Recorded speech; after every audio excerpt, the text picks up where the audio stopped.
यूं जमी पर बैठकर क्यों आसमान देखता है, यूं जमी पर बैठकर क्यों आसमान देखता है, खोल अपने पंख जमाना उड़ान देखता है। जय हिंद साथियों, स्वागत है एमके सर इंस्पिरेशन के एक और बेहतर वीडियो में।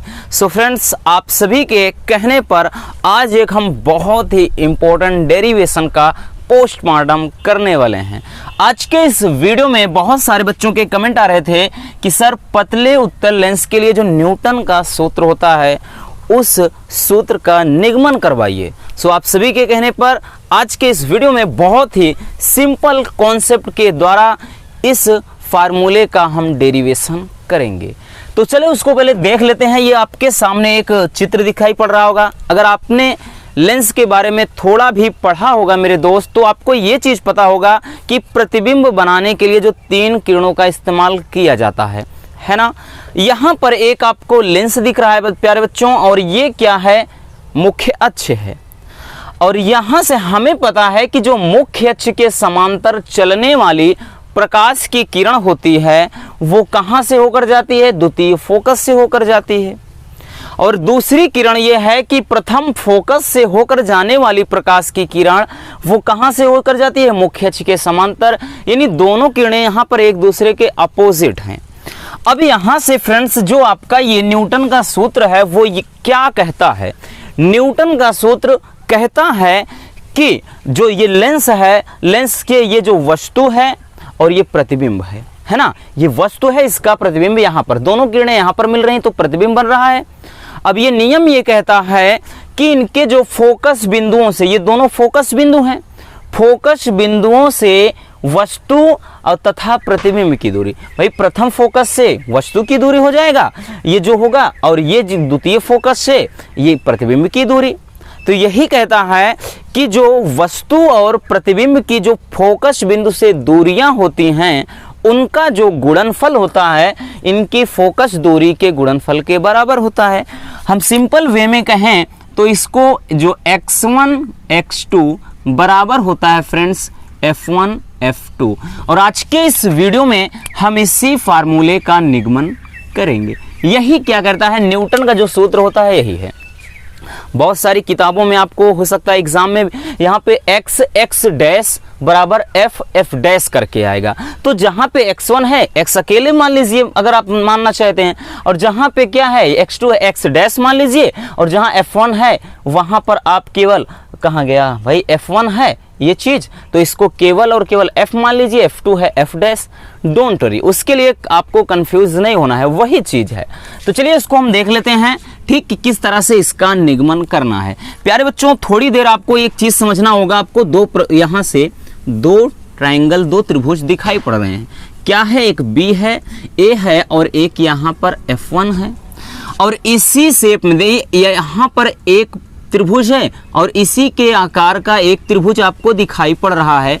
अगर हम बात करेंगे तो वो त्रिभुज क्या है बच्चों, वो त्रिभुज है F डैश, उसके बाद यहाँ पर C है, यहाँ पर N है। तो इसको बोलते हैं अपन समरूप त्रिभुज। यानी इसका जो रूप है क्या है, समान है, इसका जो शेप है दोनों त्रिभुज का समान है। तो ऐसी सिचुएशन में क्या हो जाएगा दोस्तों, हमें पता है कि जो समरूप त्रिभुज होता है उसमें कुछ मत याद रखिए, जो लंब होता है लंब लंब का रेशियो होता है और आधार आधार का रेशियो, यानी ये दोनों बराबर होते हैं। जाहिर सी बात है, अगर समरूप है ये वाली भुजा इसके बराबर, ये वाली भुजा इसके बराबर, ये वाली भुजा इसके बराबर, भाई जब रूप ही समान है तो सेम चीजें होंगी, है ना।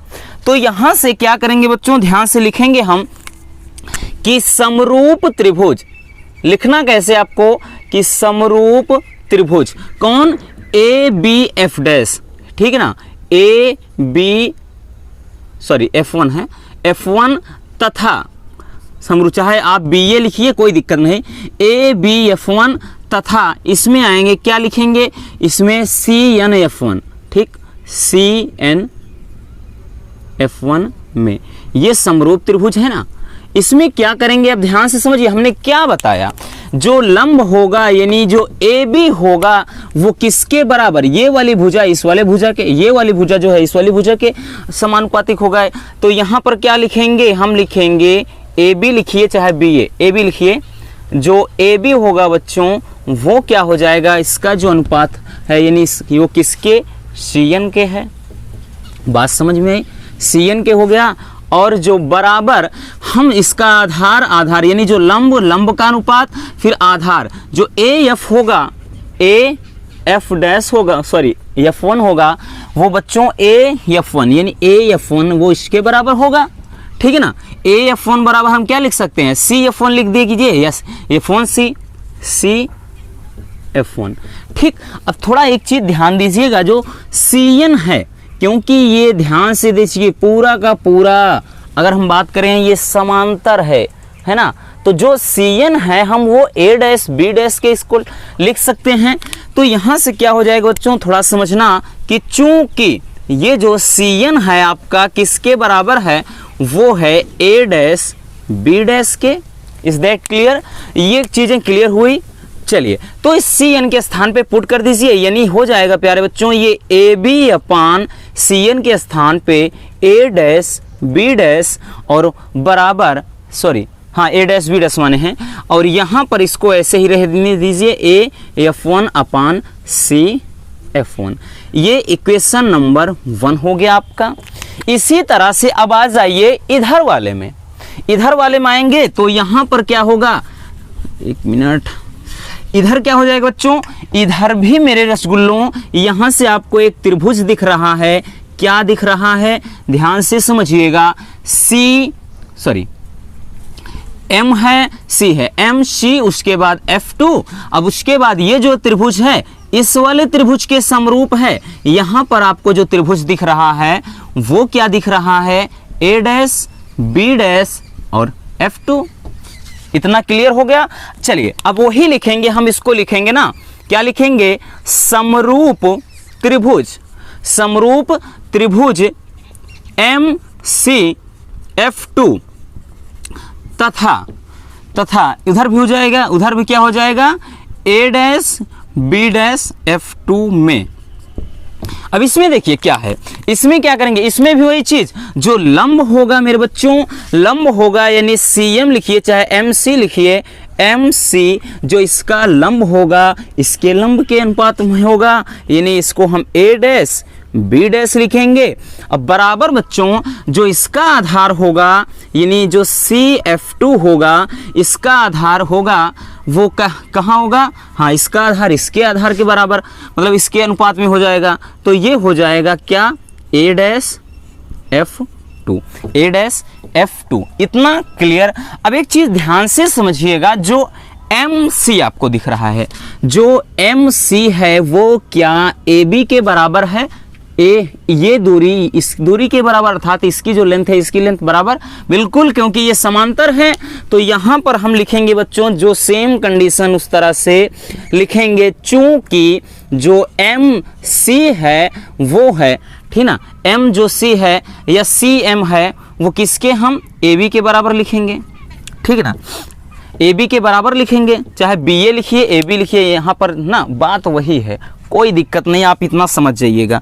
तो यहाँ पर क्या लिख देंगे, जो MC है उसके स्थान पे हम AB लिखिए चाहे BA, और नीचे क्या है A डैश B डैश बराबर ये क्या है CF2 और A डैश F2।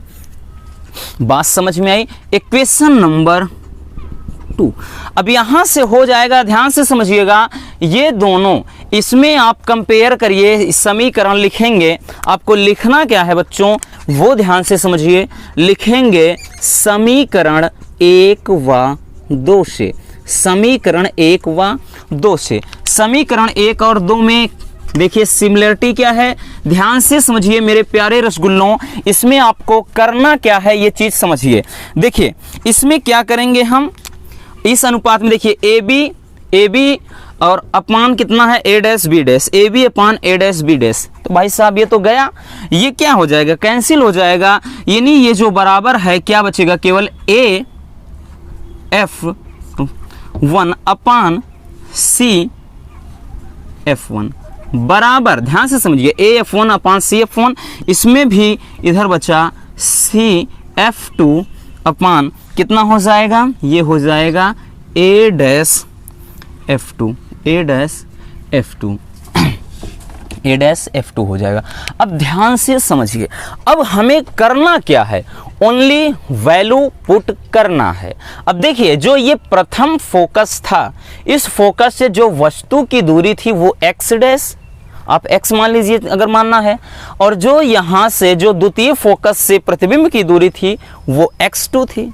और हमें पता है कि प्रथम फोकस से जो प्रकाशीय केंद्र है इसके बीच की दूरी को हम क्या कहेंगे, फोकस दूरी कहेंगे। तो यहाँ पे F1 है और इधर का F2 है।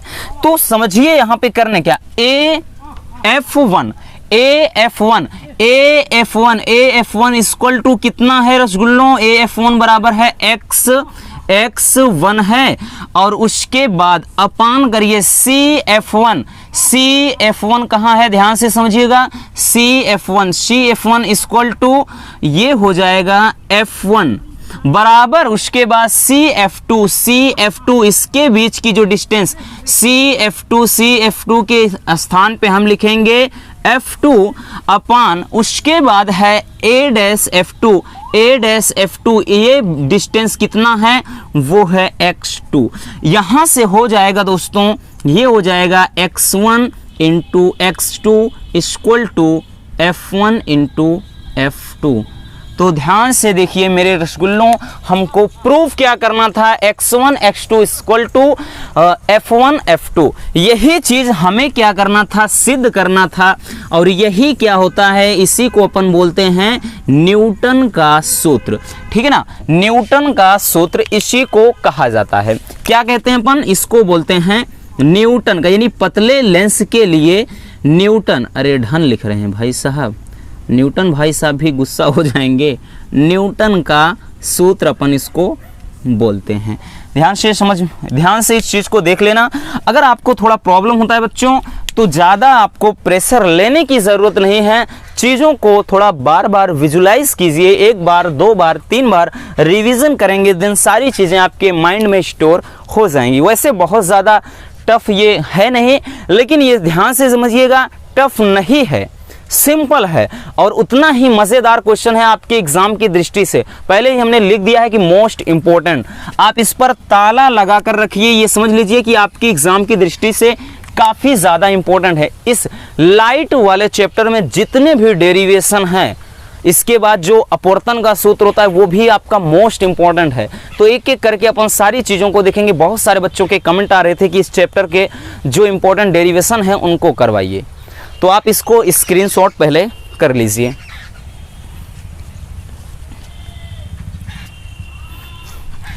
हो गया, तो बस आज के इस वीडियो में इतना ही। मिलते हैं किसी और ऐसे मजेदार टॉपिक के साथ, बट उससे पहले अगर वीडियो पसंद आई है तो प्लीज़ इस वीडियो को लाइक कर देना, और नए हैं तो चैनल को सब्सक्राइब करिए मेरे दोस्त, और चैनल को सब्सक्राइब करके हमारी इस यूट्यूब फैमिली का एक मेंबर, एक प्यारा सा सदस्य बन जाइए, ताकि यहाँ पर रेगुलर आपको ऐसी क्लासेस मिलती रहें। मिलते हैं किसी और ऐसे मजेदार टॉपिक के साथ। Love you, bye bye, take care.